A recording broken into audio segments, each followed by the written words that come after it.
Bueno, agradezco al doctor Germán Pardo y a continuación voy a hacer una presentación de él con todo respeto.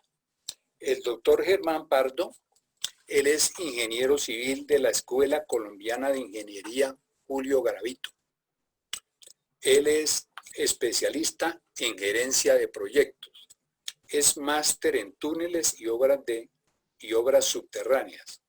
Es reconocido por varias instituciones científicas nacionales e internacionales como una autoridad en asuntos y conceptos de alta exigencia profesional y conocimientos técnicos en túneles y construcciones subterráneas. Él pertenece a varias instituciones nacionales e internacionales. Es presidente de la Sociedad Colombiana de Ingenieros. Es vicepresidente del Colegio Máximo de las Academias y ha sido presidente de la Asociación de Egresados de su universidad. Como puede deducirse, el doctor Germán Pardo es una persona de gran valor profesional, civil y personal, y es de alta calidad humana y de servicio. Toda una vida dedicada al servicio profesional de los colombianos. Doctor Germán, es un honor que usted hoy nos acompañe y deseo que nosotros saquemos el máximo provecho de su conferencia, que nos cae muy bien, toda vez que pasado mañana el señor presidente va a inaugurar esta magnífica obra que enorgullece a todos los colombianos, toda vez que con los kilómetros de túnel ya los colombianos casi completamos los 50 kilómetros de túneles en Colombia. Es la primera vez que rompemos la cordillera central. Entonces eso nos enorgullece y nos anima para seguir trabajando, sobre todo quienes tenemos el amor por las ciencias geográficas, amor que nos une a todos. Doctor Germán, muchas gracias y tiene la palabra. Bueno, muchas gracias a todos. Gracias por sus palabras muy generosas. Sí, toda una vida dedicada a las obras subterráneas y a ayudar a la gente en lo que se ha podido. Ahora desde la Sociedad Colombiana de Ingenieros tratando de ayudar al gremio y realmente pues un honor participar en el Colegio Máximo de las Academias, donde el doctor Eufrasio me ha recibido con mucho cariño como presidente. Me ha ungido como vicepresidente porque él me propuso. He tratado de hacerlo lo mejor que he podido y en estos momentos difíciles del doctor Eufrasio, pues he tratado de estar a la altura de las circunstancias y digamos, complementar todo lo que él ha venido haciendo con respeto y realmente deseando rápidamente que se recupere pronto. En el tema subterráneo, pues hoy curiosamente me emocionó mucho oír esa canción porque esta mañana vi que el doctor Rubio y otro doctor Rubio son del Tolima, mi familia toda es tolimense. Entonces esta música la llevamos en la sangre, es música que lo conmueve a uno y realmente me conmovió oír esta presentación del trío, algo que era muy usual en mi casa, tener los tríos. Mi papá tocaba tiple también, era compositor. Entonces me trajo recuerdos muy bonitos. Eh, Ahora también hay otra situación curiosa y es que pues, la sociedad geográfica se encarga de todo lo que tiene que ver con la geografía, con la superficie.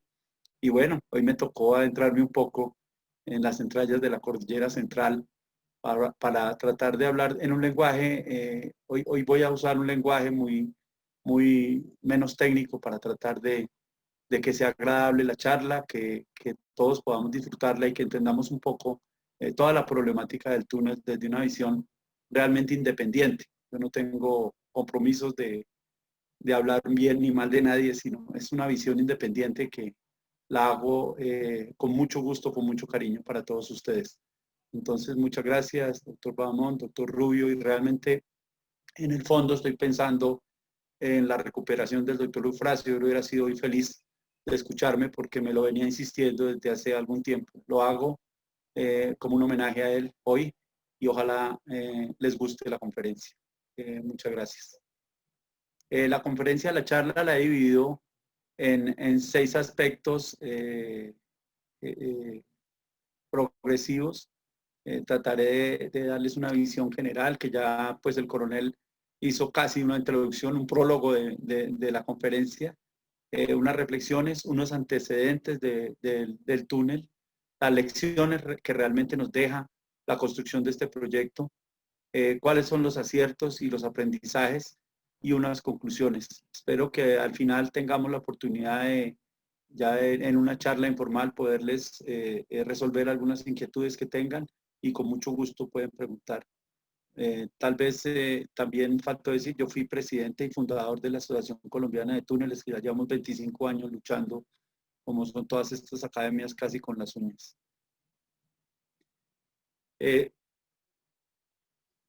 Para comenzar a entender realmente lo que es una obra de trascendencia nacional, tenemos que remontarnos siempre a nuestra historia.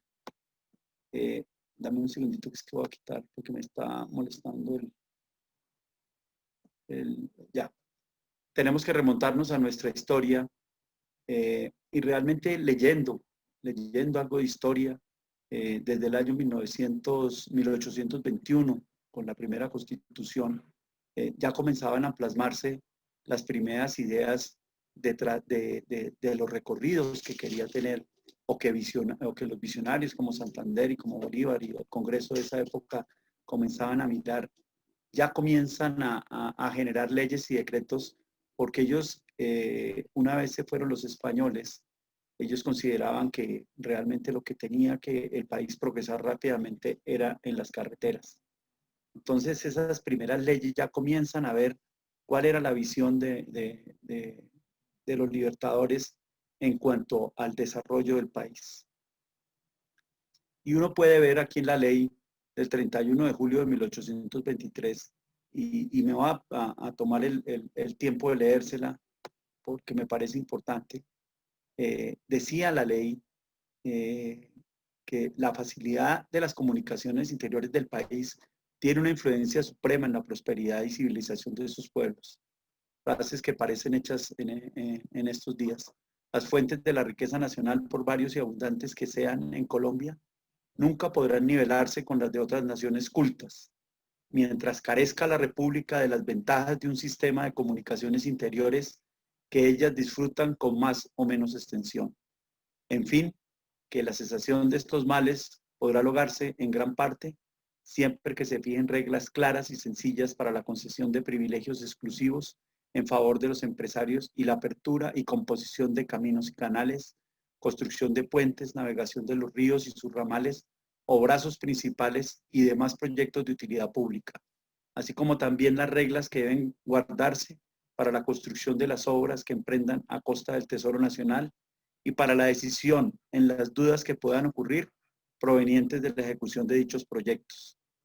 Las obras públicas cuya ejecución corresponde al gobierno son los caminos que, atravesando 2 o más provincias, terminan en las costas o en la capital de la República, los canales que sirvan para la comunicación de los 2 mares y la navegación de los ríos que atraviesan 1 o más departamentos. Esa era la visión de este país cuando se creó el país.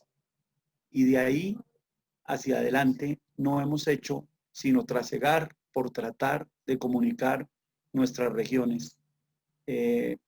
Ya llevamos 197 años de esta historia y realmente finalizar este túnel de la línea será, como decía el vicepresidente de la República de la época, el general Francisco de Paula Santander, que es la posibilidad, con estas frases tan bonitas, porque era un castellano muy lindo y muy bien utilizado, decía él, la posibilidad de nivelarnos con otras naciones cultas. Esa visión de progreso y de llegar más adelante, hablando de ser cultos, de las naciones cultas que hoy en día lo llamamos los países desarrollados. Entonces, obviamente, poner hoy en operación este túnel es un hito para el país. Realmente es increíble que en Colombia haya obras que deben ser icónicas, obras que deben marcar el desarrollo de nuestro país, y el túnel de la línea era una de ellas. Y era una obra que la hemos debido empezar hace muchos años, porque partía el corazón colombiano para poder transitar, y realmente uno no entiende por qué este tipo de obras que son las fundamentales en el país se complican, se enredan y finalmente no salen a ninguna parte. Traté de hacer una línea de tiempo para que miremos desde cuándo estamos pensando en este proyecto. Empezamos a pensar en esto desde 1902. Era inclusive desde mucho antes, desde los españoles ya se estaban ellos analizando cómo pasar la cordillera, porque ellos veían que de Bogotá hacia el Pacífico pues era muy difícil subir la línea. Y comenzaron ya a pensar cómo hacerla, cómo hacerla. Proyectos que se fueron quedando guardados, mucha gente pensante, Humboldt y todos habían pensado también en eso, pero realmente a nivel de ingeniería comenzamos en el año 1902.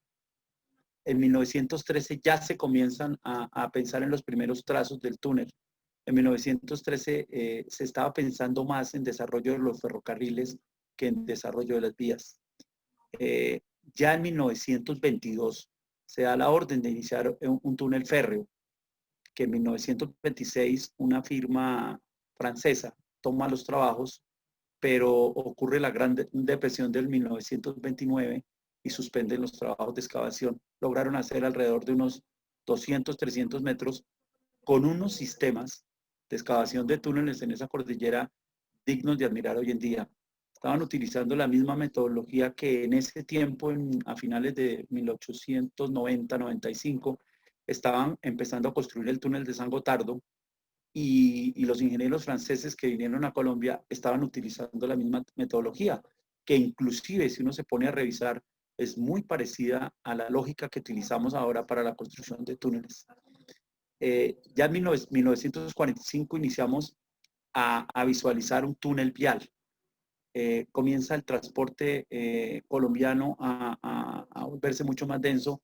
El paso por la línea era muy complejo y ya comienza a pensar en el proyecto como túnel vial. Siempre los ferrocarriles en esa época insistían mucho en que debía ser una vía férrea la que primero pasara a la cordillera. Sin embargo, pues comenzó un proceso digamos, de degeneramiento del tema de los ferrocarriles, pasó la época industrial en Europa, los ingleses ya no tenían tanto interés de venir a trabajar acá, que eran los impulsores del tema del ferrocarril, y comenzó nuevamente a tomar forma el tema del túnel vial. Ya en 1995, pero va pasando el tiempo y no se va haciendo nada. En 1995 se hacen unos estudios muy completos, casi unos diseños que hizo la firma Ingetec, muy bien analizados, pero siguen presentándose problemas de que no había la voluntad política para invertir en esta gran obra. Parece que no se veía cómo iba a ser el desarrollo de un país sin tener este túnel o sin tener una vía de muy buenas especificaciones que nos permitiera trasladarnos desde los llanos orientales hasta Buenaventura, porque esa es la lógica real de todo este proyecto. Ya en el 96 comenzaron a generarse diseños mucho más detallados, se crearon las corporaciones regionales que promovían el túnel de la línea, y ya se comienza a trabajar mucho más en forma. Entre el 98 y el 2000 se hacen unos diseños prácticamente listos para construcción, se intentan hacer las licitaciones, realmente había una gran incertidumbre geológica, no se había trabajado esa cordillera, tal vez el presupuesto no era lo que quería los contratistas extranjeros que por ese tiempo estaban pensando venir, había una propuesta de los japoneses de hacerlo llave en mano, pero finalmente esas dos licitaciones del 2000 se vinieron a pique.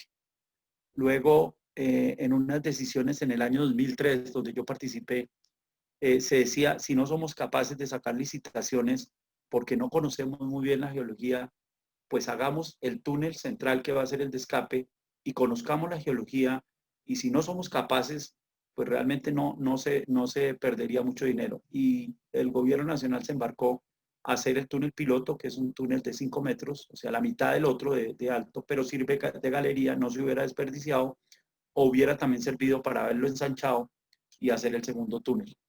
Entonces se inició ese proceso, y en el 2004 se comenzaron los trabajos del túnel piloto y en el 2007 y 2008 ya se tenía una información geológica fundamental para que la licitación fuera exitosa.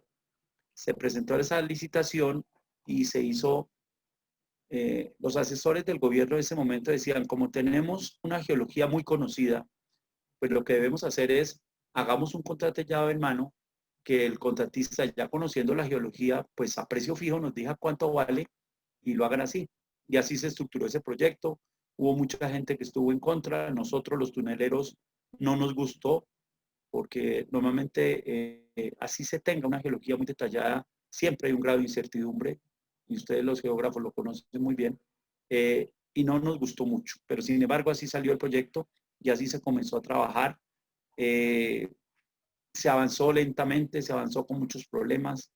Eh, el contratista que obtuvo el negocio pues no tenía la experiencia que se requiere para un túnel de esta magnitud. Tal vez tenía experiencia en algunos túneles, pero no para un túnel de esta magnitud. Estos túneles, los túneles no se hacen con un poco equipo, se hacen con una buena ingeniería, con un buen equipo, con materiales, con disponibilidad de recursos económicos. En el 2017, desafortunadamente, se da por terminado este contrato, este gran esfuerzo. Todos pensamos que el túnel iba a fracasar y ahí es cuando se retoma un segundo aire, se consiguen unos recursos adicionales y se comienza la última fase, que es la que hoy en día nos está dando la entrega de este proyecto. Pero fíjese que desde 1902 hemos estudiado, hemos analizado, hemos definido, pero ha habido mucho cambio de filosofía en lo que debemos hacer y eso es lo que en el país nos tiene en estos problemas. Es que no hay una planeación a mediano y largo plazo.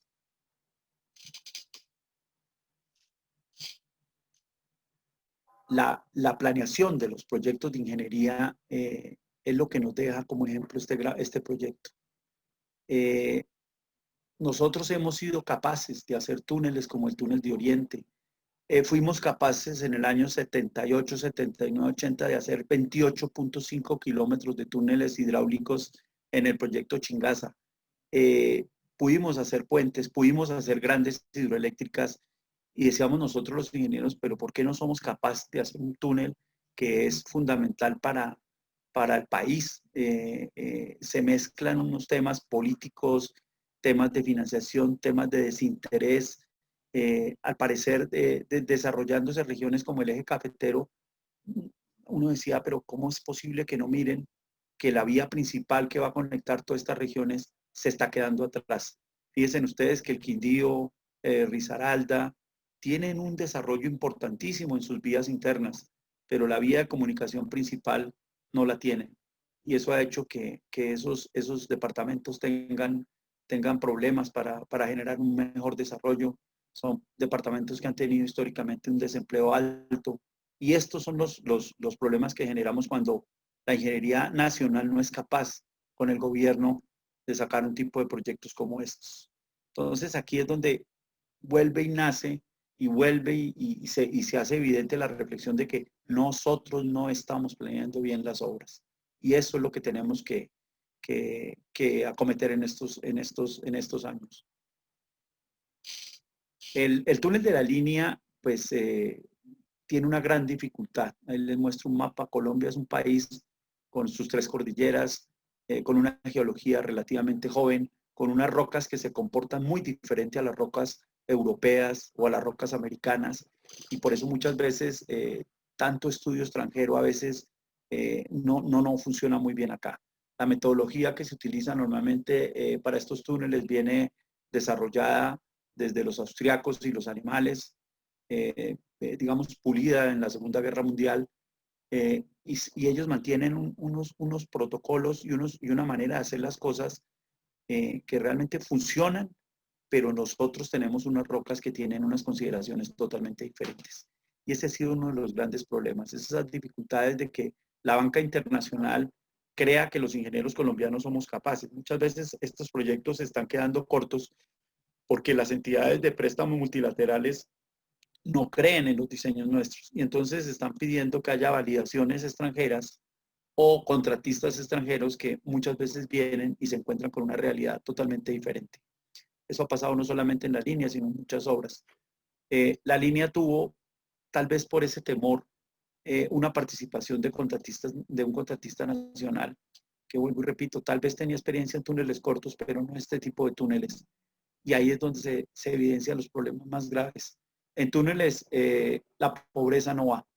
Uno no puede hacer un túnel sin recursos porque el terreno se cierra, porque el soporte hay que colocarlo a tiempo, porque las previsiones de diseño, uno siempre calcula un tiempo máximo de formación hasta cuando yo tengo que soportar el túnel, de colocarle el concreto interior. Si eso no se cumple, comienzan las deformaciones adicionales, los agrietamientos, y básicamente fue lo que pasó en la última fase de este túnel que lo vamos a ver más adelante.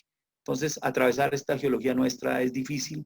Colombia es un país de montañas y nosotros los colombianos realmente a nivel mundial, como ingenieros de túneles, nos consideran importantísimos. En Colombia, nosotros como ingenieros de túneles realmente apenas estamos empezando a que nos reconozcan lo que se sabe. Hay un grupo importante de ingenieros colombianos que se miden a nivel internacional y son muy apetecidos, pero realmente internamente pues comienzan las divisiones, las trifulcas y los problemas y no nos dejan avanzar. Por eso las asociaciones y los gremios son importantes. Unirnos es lo fundamental y eso es lo que estamos tratando de lograr en estos últimos años. Todos sabemos pues que nuestras condiciones de geografía hacen que deberíamos ser líderes desde hace muchos años en el tema de los túneles. Solamente hasta hace unos 5 o 6 años el país entendió que la competitividad se daba haciendo túneles en el país. Tienen diseñados y en ejecución en este momento 250 kilómetros de túneles solamente viales. Tenemos túneles también en la parte de hidroeléctricas, tenemos túneles para alcantarillados. Entonces, poco a poco se va creando esa conciencia que hace muchos años se creó en Europa y por eso uno ve el paso de los Alpes con semejantes problemas que ellos tienen, pero desde hace muchos años ya lo tienen solucionado. Llegar hoy en día de Bogotá a Buenaventura, realmente si nos va bien, estamos hablando de 10 a 15 horas.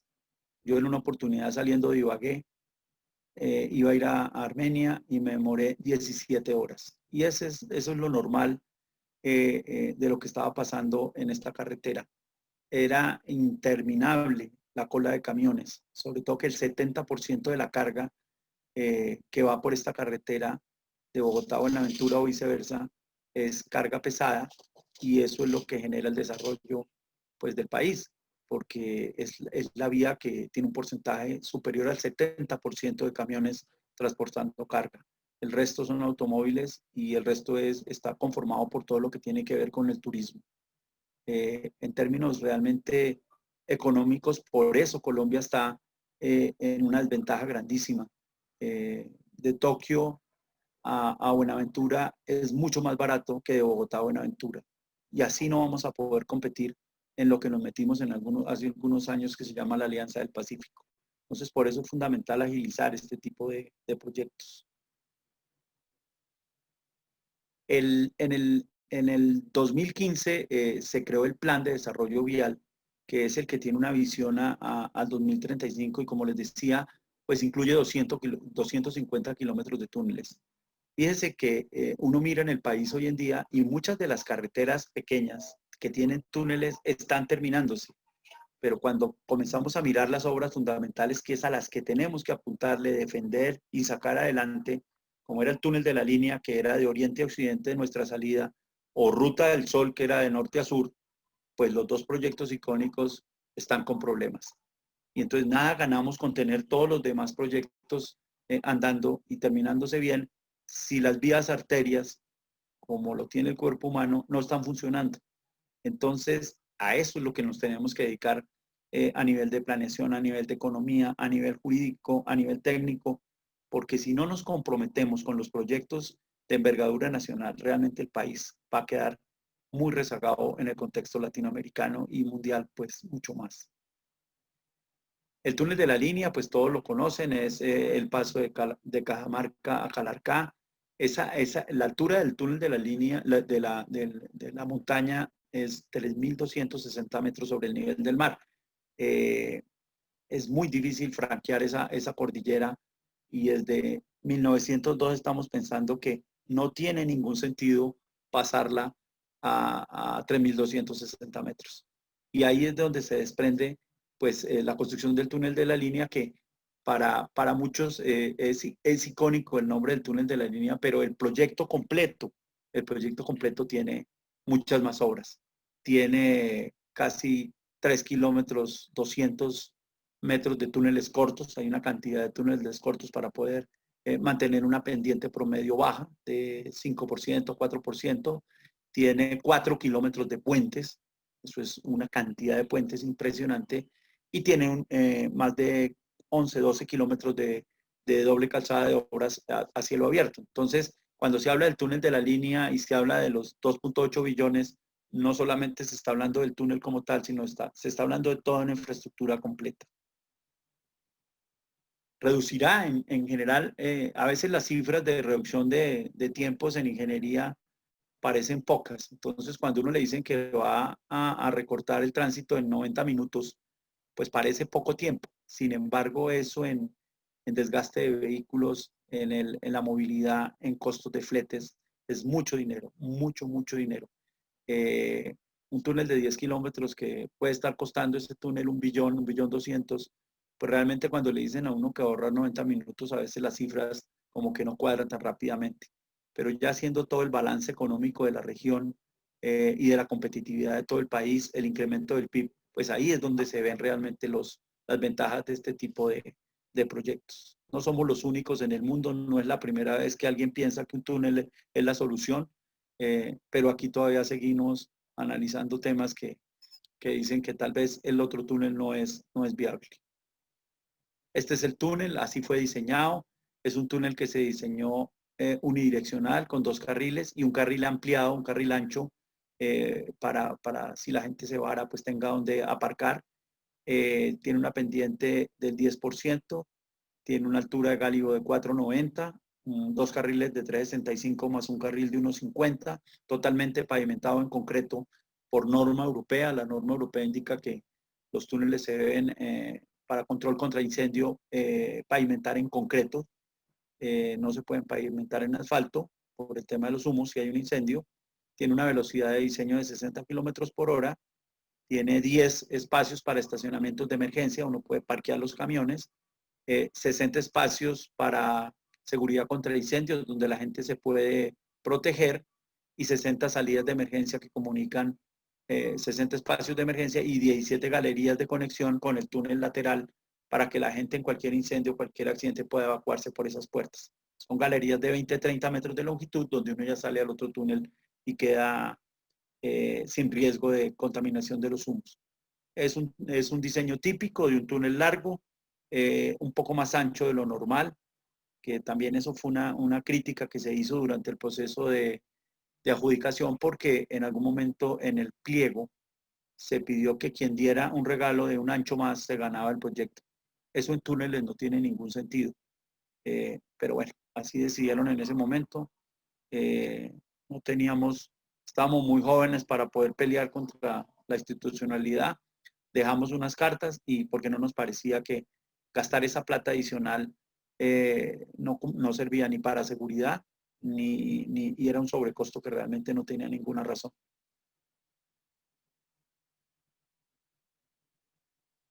Este es uno de los portales, ustedes ven la gran dificultad y se ve a la derecha el túnel principal y a la izquierda se ve el túnel piloto.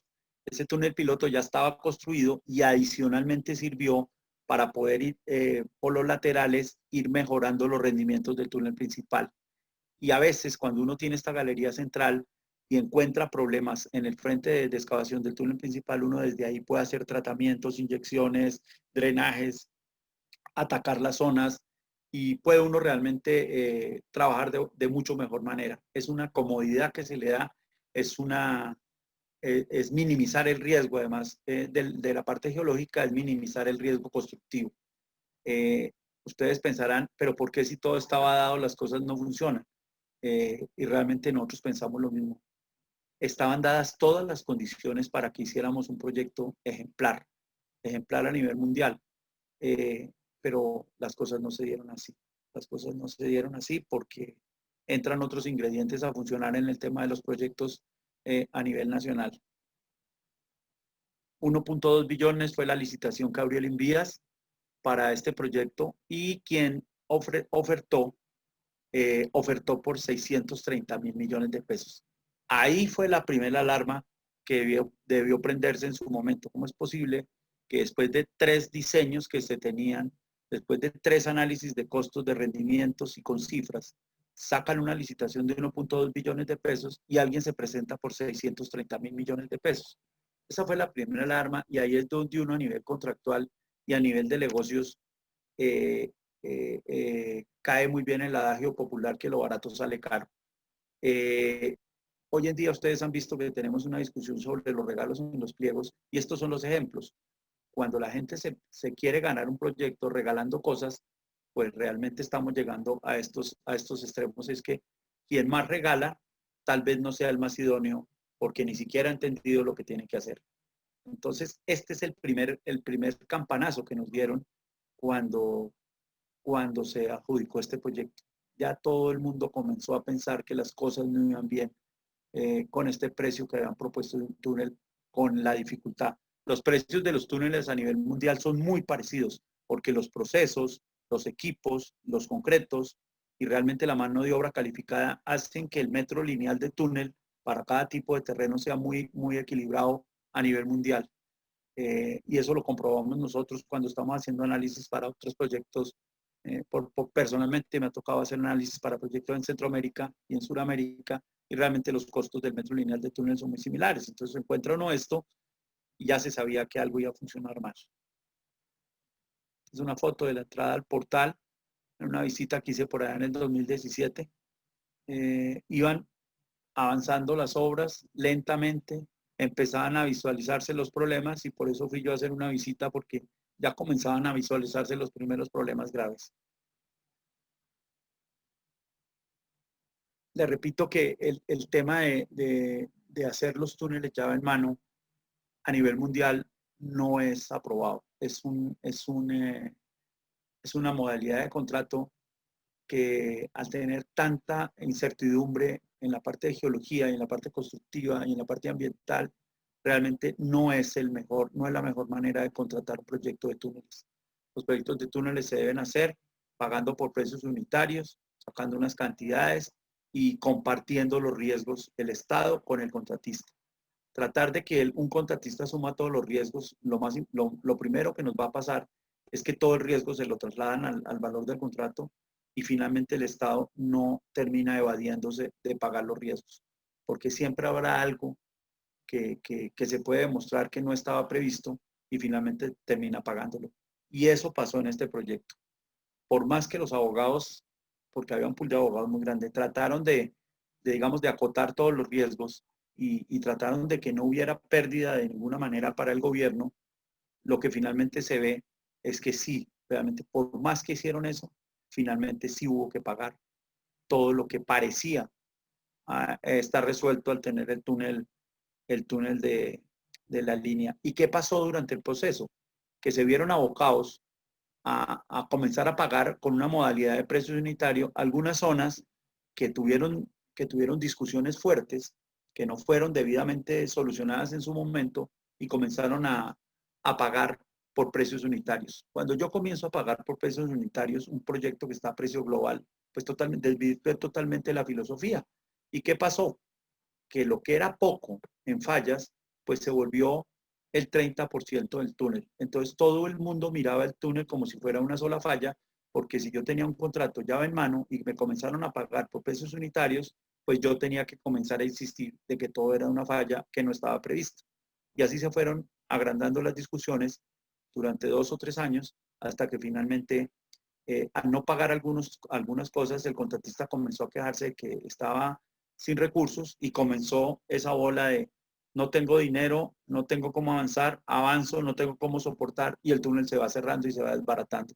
Y eso fue lo que pasó hasta que llegó un momento en que el gobierno decidió suspender el proyecto.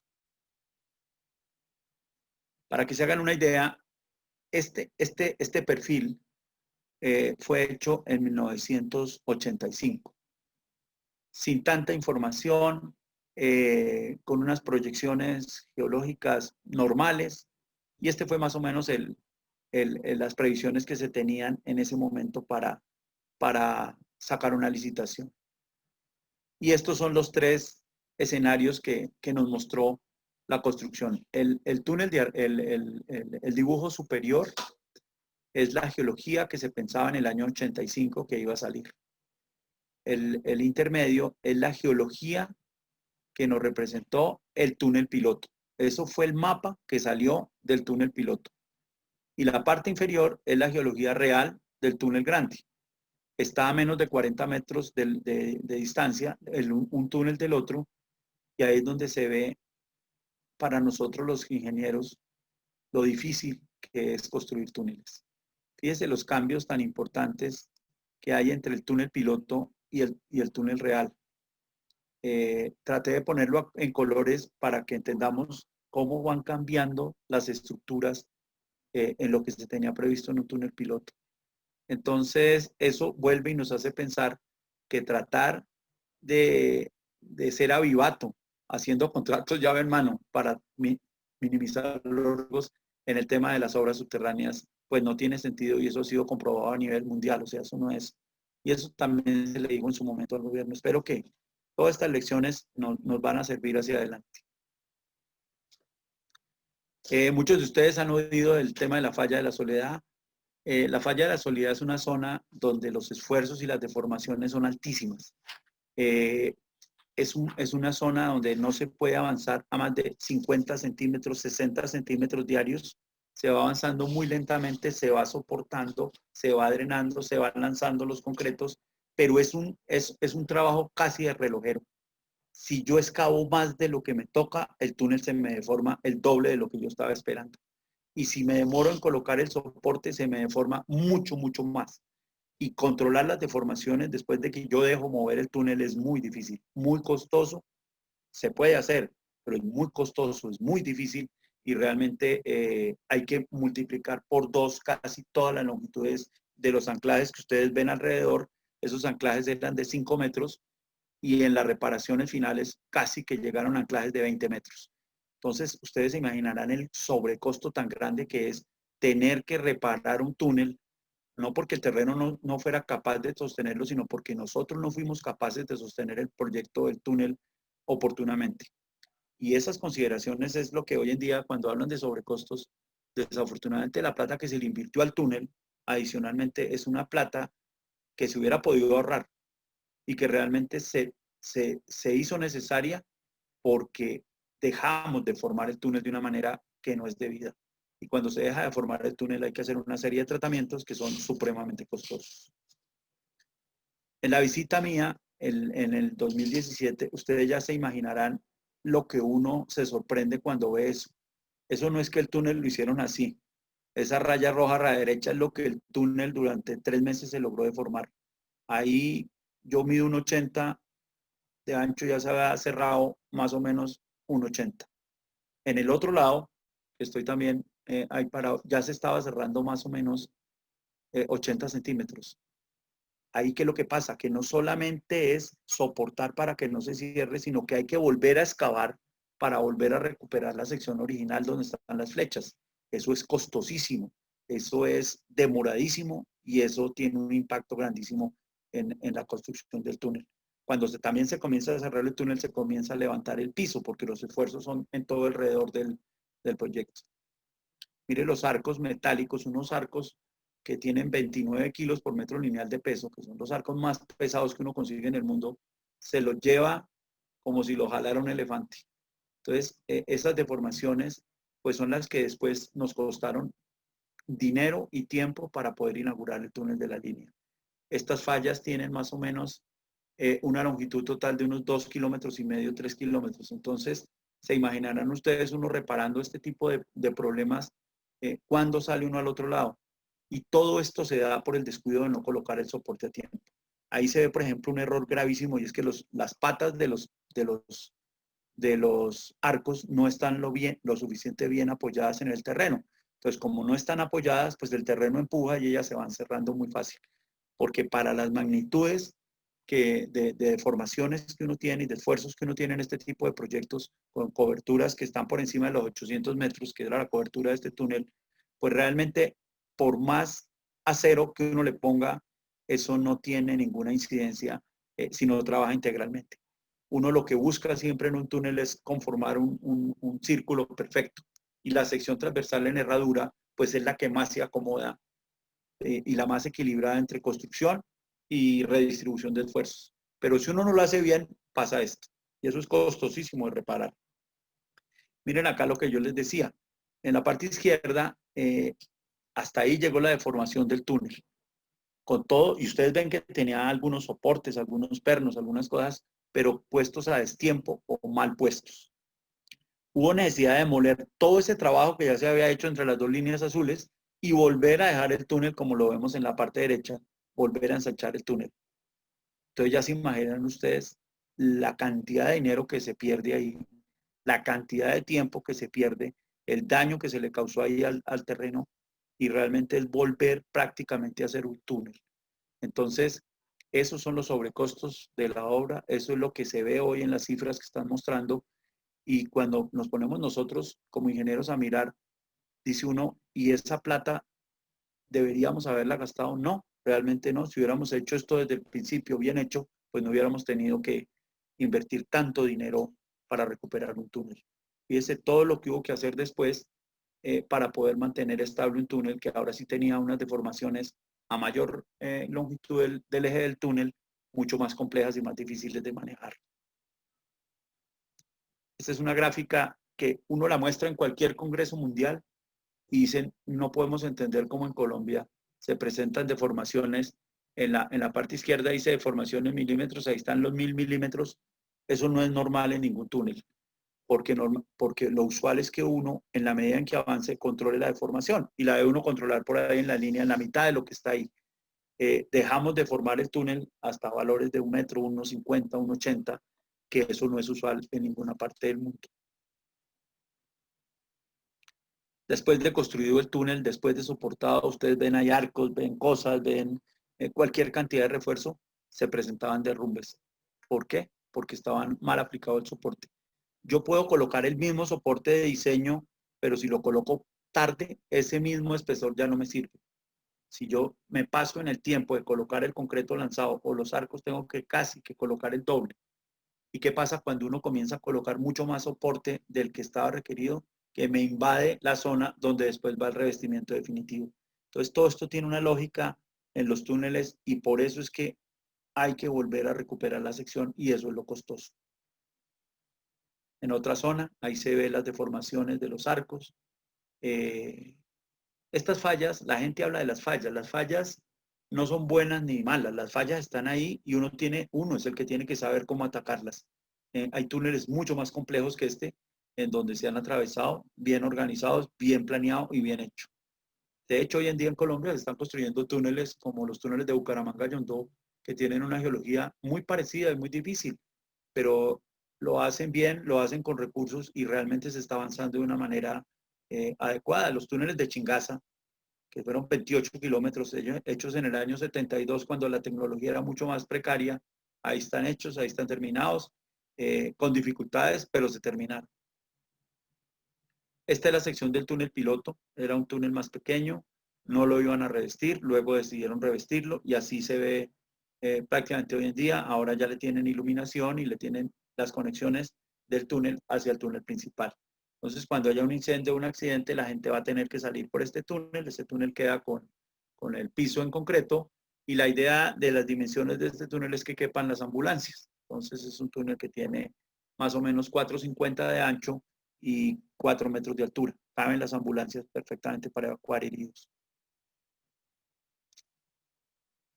Lecciones aprendidas, pues las que le hemos dicho, las que les he tratado de compartir, es que un contrato llave en mano en un túnel como la línea, pues realmente no es la mejor decisión. Hubiéramos hecho una mejor estructuración de proyecto acotando riesgos, pero a veces pagando lo que realmente se está haciendo. Para eso se necesita siempre, es un grupo de ingenieros expertos. Estos túneles no se pueden hacer improvisando, no se pueden hacer con palancas. Aquí los ingenieros que vayan al frente del túnel o que estén gerenciando el proyecto tienen que ser personas con mucha experiencia. Y de eso depende la toma de decisiones, porque en túneles la toma de decisiones debe ser oportuna, debe ser precisa y debe ser de acuerdo con las condiciones del macizo rocoso. Aquí no se puede improvisar, aquí no se puede copiar, aquí hay que estar allá en el frente, hay que entender el macizo rocoso. Entonces, esa es una de las lecciones que espero que tengamos este ejemplo para mostrar siempre que traten de sacar proyectos de otra manera. Hay otros proyectos que se pueden sacar ya en mano, estos no. Estos proyectos son muy complejos para sacarlos así.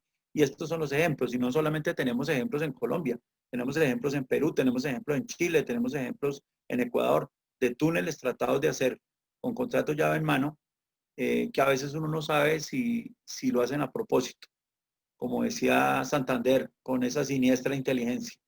Probablemente necesitaban que hubiera problemas para tener algunos negocios adicionales.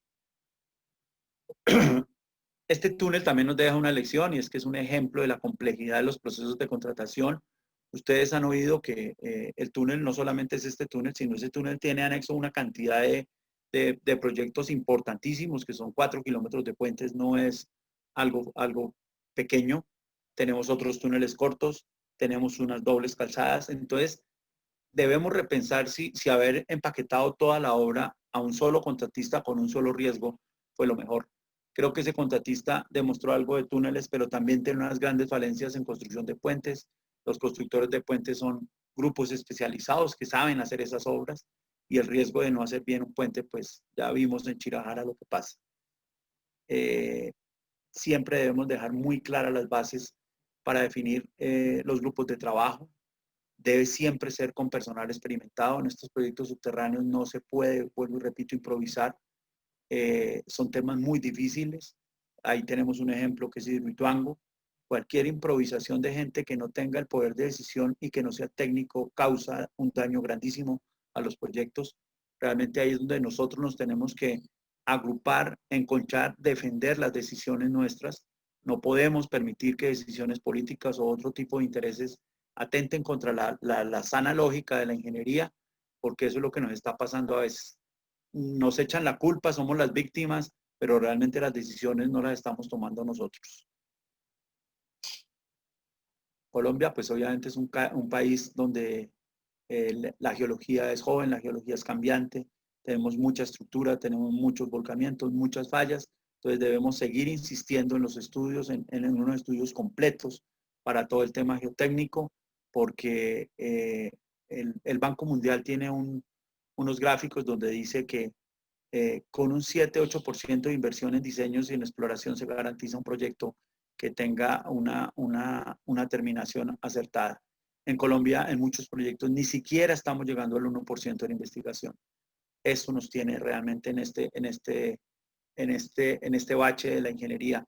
Invertir en diseños no es ni siquiera el 5% del valor final de la obra, pero sí nos puede insistir la falta de los diseños en unos sobrecostos de 30, 40 y 50% en los proyectos. Eso es lo que tenemos que hacer ver a los que manejan este país. Y es que la investigación, la cultura de investigación, la cultura de los análisis, que realmente Colombia, uno no entiende por qué cuestionan cuando uno pide más investigación geotécnica, cuando se están metiendo en algo que no conocen, pero hay gente que tiene que decidir a nivel presupuestal y entonces recorta de donde menos presión le hacen. Los contratistas grandes se defienden diciendo que no les quiten cantidades de obra y eso, pero los consultores pequeños, que somos los que llevamos todo el tema de investigación, pues realmente no tenemos esa voz fuerte para decir esto no lo quitan. Y ahí están los grandes problemas de los taludes en Colombia, los grandes problemas de algunos túneles, algunas cimentaciones, es la falta de investigación y la falta de cultura de investigar y analizar. Y en eso la academia, las universidades son las que tienen que liderar estos procesos de defender la investigación. Y una vez se haga la investigación, que las universidades reciban todos esos productos para ellos hacer sus modelos y sus análisis.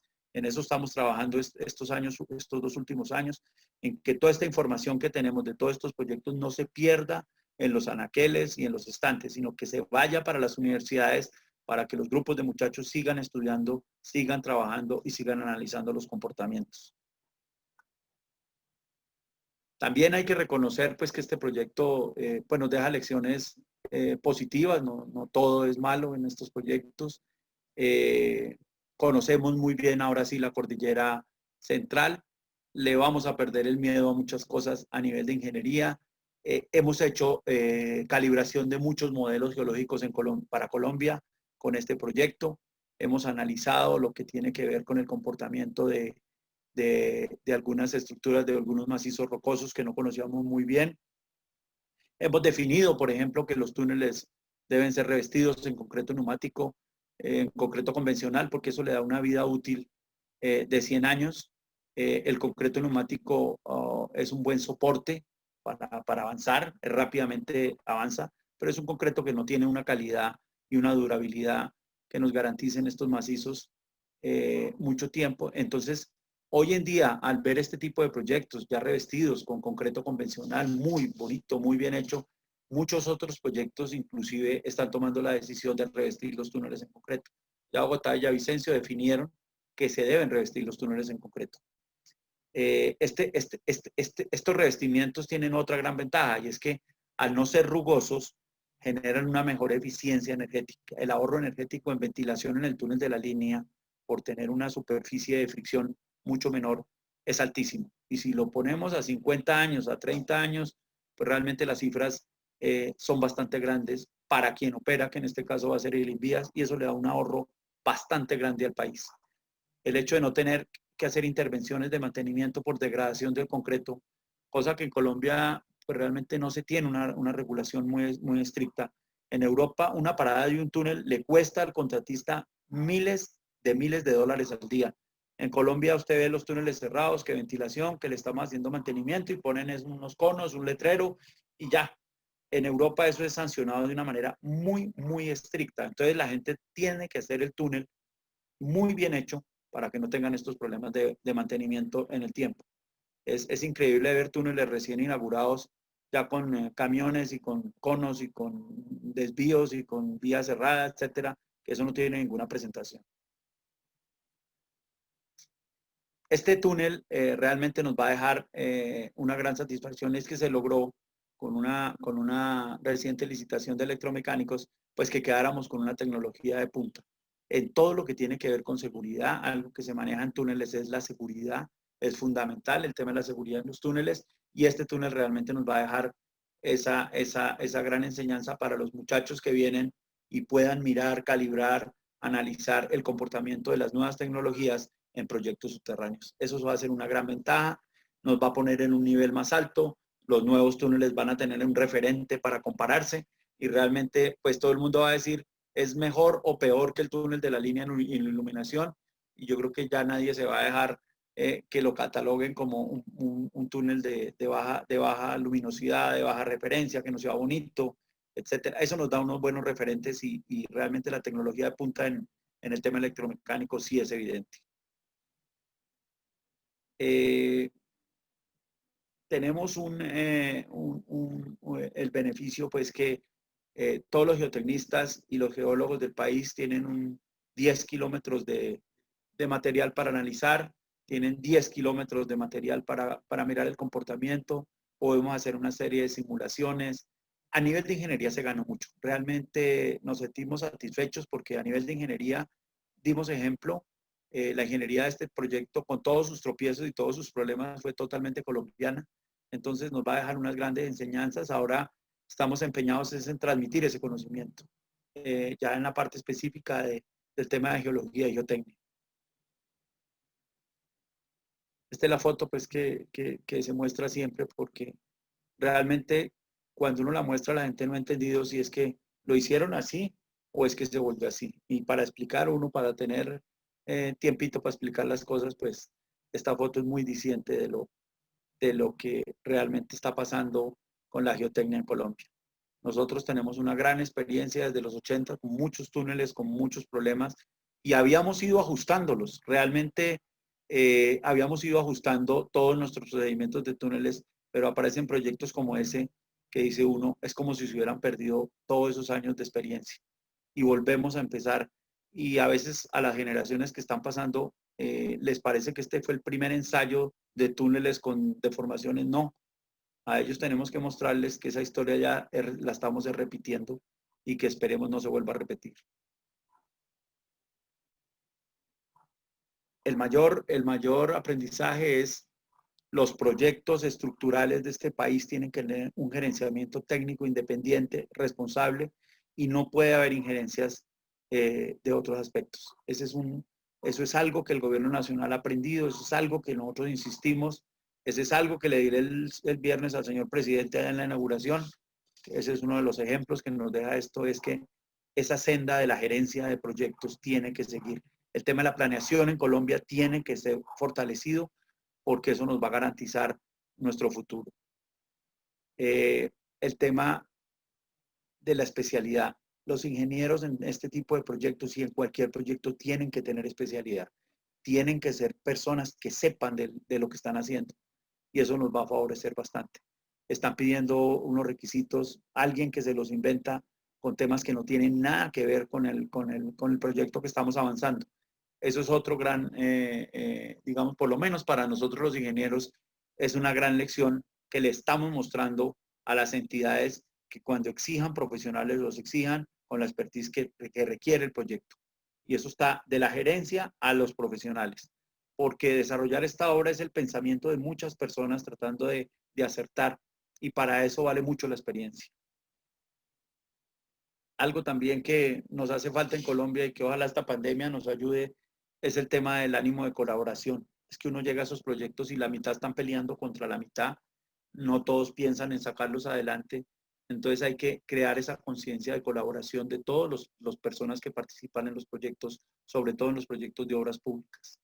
Hay que felicitar finalmente a todos los trabajadores porque realmente fue una camada muy grande de profesionales, de técnicos, de obreros que trabajaron en este proyecto y hoy están dispersos por todo el país.